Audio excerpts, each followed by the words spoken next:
तू इथं बसले आहे बिबे सांगा बिबे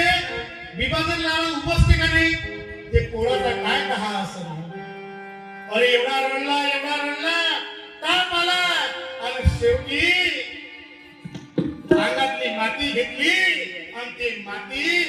त्या माणिकच्या अंगाने लावली लहानपणी जगू देत नाही संत गेले भिकाराम बाबाने सुद्धा गावातल्या लोकांना लहानपणी त्या यशोदा मातेने सांगितलं अरे तुझ्या भिक्या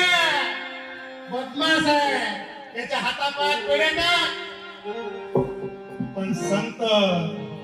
संतच असत वाचलंय बिबेमधून माने नेरीला गेले तिथल्या एका मास्तरनं विष पाजलं विष कायच्या दुधात विष पाजलं एका ब्राह्मणाने सांगितलं होतं तुझे पोरग जर जगायचं असेल तर तुला दुसऱ्या एखाद्या अवलिया पुराचा जीव घ्यायला लागते